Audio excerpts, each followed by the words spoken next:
For 20 years you kept their secret, and then your daughter became one of their victims, and you knew you could no longer stay silent. You grew up believing your religion is the truth, the only truth. You give it everything, your time, your money, your life, and your future. You were baptized at a tender age of 14. Appointed an elder at 22. You are the one people look to when their world is falling apart. And you believe you are helping, you are saving people's lives. And the elders' meeting feels sacred, like you are behind the curtain of God's kingdom. Excellent. Helping the friends address their fears, it's really going to help when our message changes from good news to judgment. So, Peter, let's hear from you next. Well, when we informed everyone that the publishers were going to be redistributed to the north or south congregation, let's just say some struggled with the idea.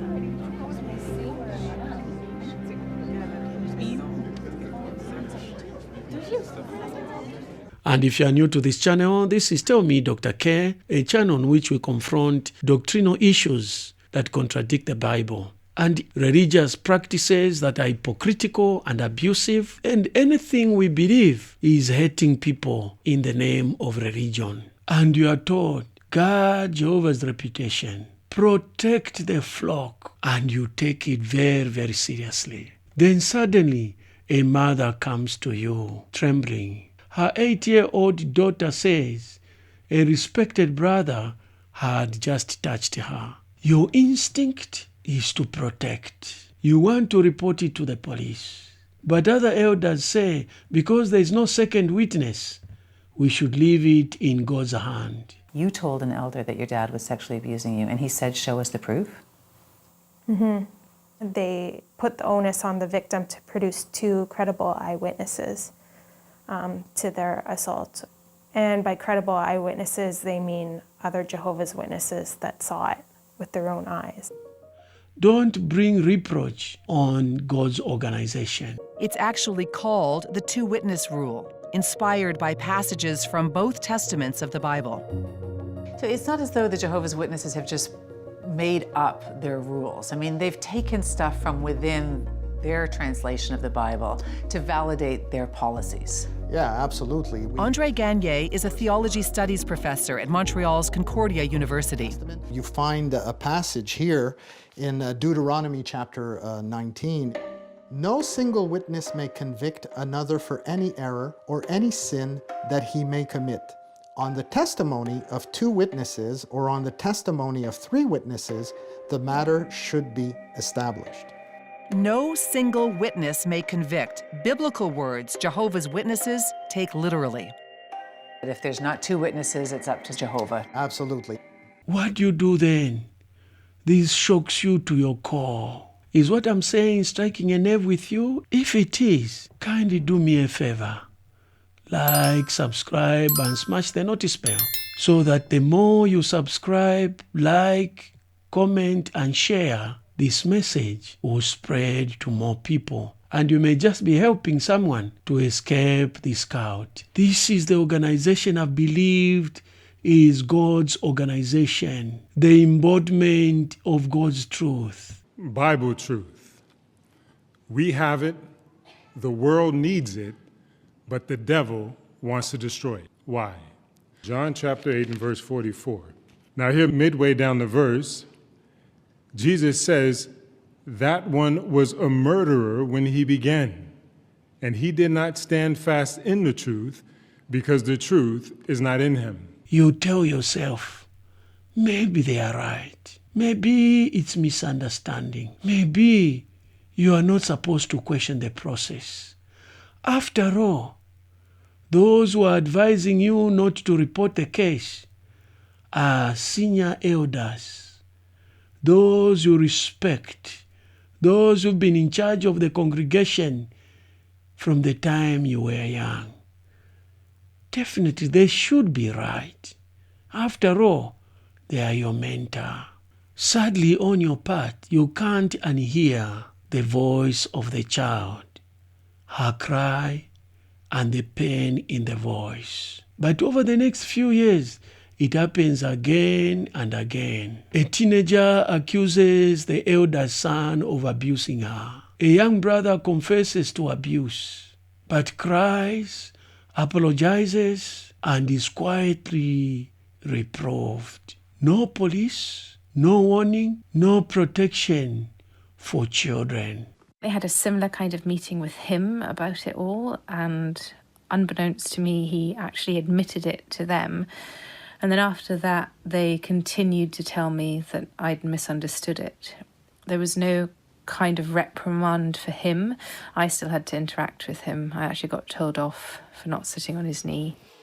The abuser, Peter Stewart, repented and said there were no other victims, when in fact there were at least 4 others, including 2 sisters, who are speaking out together for the first time. Because they believed him, he was allowed to continue in the congregation, and my abuse and my sister's abuse was allowed to continue. Amelia didn't report her abuse until after he'd been jailed for abusing 2 other children. When he came out of prison, she tried to stop him rejoining the congregation. Well, they decided that they didn't believe me because I didn't have a credible second witness, because they have obviously the 2-witness rule. Within the Jehovah's Witness Church, yes, a second person has to have seen what happened. They do, and it's not just the 2-witness rule. The second witness has to be a credible witness. Behind closed doors, you are taught, destroy notes, keep it confidential. Jehovah will handle it. Perhaps the most controversial of their beliefs has been their policy on what to do with child sexual abuse allegations. Court documents obtained by W5 show that Jehovah's Witnesses elders are instructed to keep a record of every single child sexual abuse allegation and then forward those allegations onto the organization's own legal department. Now, in many countries, including here in Canada, the law requires that allegations like that be dealt with by police. And yet there's ample evidence that calling the police has not been the regular practice of the Jehovah's Witnesses. It is at this point that you start feeling sick in your stomach, and every time you put on a suit. Therefore, you start to secretly save documents, letters, memos, notes from the elders' meetings. You don't know why, but you say to yourself, maybe one day I might need them. Then one night, your world shatters. Your own daughter comes to you crying. She says a respected brother had just touched her.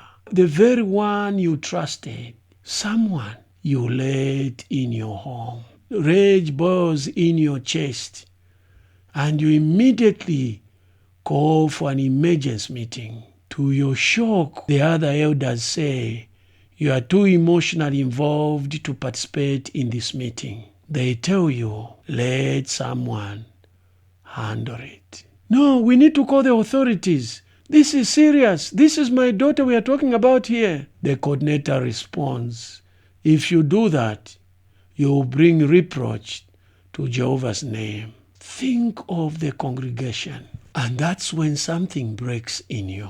You realize, if even my daughter isn't safe, how many others have suffered in silence? You now go in an overdrive mode. You start digging. You read the Watchtower police letters, court cases, including what has been forbidden as apostate materials. You start court cases. In the process, you learn about the Australian Royal Commission, where the JW leaders admitted to hiding over 1,000 cases of child sexual abuse. Then you realize it wasn't just a bad apple. It's the whole orchard that is rotten. A system that is designed to protect itself and not the children. You reach the breaking point. You confront the circuit overseer. How can this be God's organization if we can't protect innocent children, but we are busy protecting abusers? His response even shocks you more. Brother, You are now treading on apostasy. He looks at you squarely in the eyes with seriousness and brevity and softly warns you, brother, you are treading on apostasy. Keep questioning and you'll be removed. That is disfellowshipped. Now you think, what do I do? Thoughts rush through your mind. You say, I must make a choice. You report what you know. You send evidence to the authorities, to advocates groups, to the Royal Commission. Within a week, you are disfellowshipped. Your wife files for separation. Your children are told you are spiritually dead. Embarrassingly, your children mention your name in shame before their friends. Friends cross the streets when they see you coming to avoid you. For the first time in your life, you are utterly alone. Like you're in a good place now, but probably those first, year, couple of months, would you say you felt alone, like very lonely? Yeah, I felt like completely alone. I had this experience which made it very surreal for me. So I joined a jiu-jitsu club, and I've been doing that now for a couple of years. And, you get in and you need to sign like a form, right? And you need to put an emergency contact, right? And it was at that point, I have nobody, right? There's nobody that I could put on that column to call, right? And so I think it's still the case. I should update it. My emergency contact was 911, right? You find an ExJW group online. You start talking, really talking. You learn that questioning isn't a sin. You begin rebuilding, reconnecting, healing. One day your daughter comes to you and asks you and says, Daddy, thank you for believing me. This has not happened to many of my friends. If you're still inside and you feel doubts creeping in, trust yourself. If you have seen things that don't sit right with you, you are not alone. They try to silence you, shame you, shun you, but the truth doesn't need permission. You have the right to speak out. You have the right to protect your children. And ultimately, you have the right to live. And there's the whole world to welcome you when you do it. And remember, Jesus is waiting for you. He will welcome you. Don't make a mistake of rushing into another high control group or becoming an atheist. You will just complicate your matters. The very fact that you've discovered a lie, it means there is the truth somewhere else. Your discovery of what is happening is a sure testimony that all the things that the governing body was telling you, all the things that the elders were telling you about false religions, many of them were a lie. They were just trying to protect themselves against a lie so that you don't discover the truth. That's why they are so scared of what they term apostasy. They call it odorless poison. But what else does Satan use? He uses his wicked agents, opposers and apostates, to spread seeds of doubt, to spread misinformation. But when it comes to these seeds of doubt that's spread by Satan's wicked agents, opposers, and apostates, these seeds are very insidious. They're like an invisible, poisonous, odorless gas that seeps into the consciousness of mankind, and if we're not careful, we can fail to see it for what it is. You don't need a denomination to have a relationship with Jesus. The starting point is develop a relationship with Jesus. He is the one who is calling you, not an organization. And after you know Jesus, then by His Spirit, He will lead you to the right spiritual brotherhood, to the commonwealth of Israel, to the house of God. Breaking silence is terrifying, but living in silence is far much worse. And when you speak out, you set someone free too. These children, now grown up, are speaking out about an institution they believe to this day is failing to protect young people from predatory paedophiles and to learn from mistakes of the past. Emily, who doesn't want to be identified, was sexually abused from the age of 4 by a ministerial servant of the Jehovah's Witnesses in Loughborough. Aged 8, she reported it to church elders, those in charge of governing and disciplining the congregation. At that point, I had a conversation. I was very young and sort of said, I don't like the way he touches me. What followed was a series of failings that allowed him to continue sexually abusing children for years to come, which victims say is a larger cultural problem within the organisation. There was a phrase they used a lot, which is liars will not inherit God's kingdom, which is basically saying you're going to die at Armageddon because you're a liar. This narrative is a composite based on real testimonies, court records, survivor interviews, and documented cases involving Jehovah's Witnesses.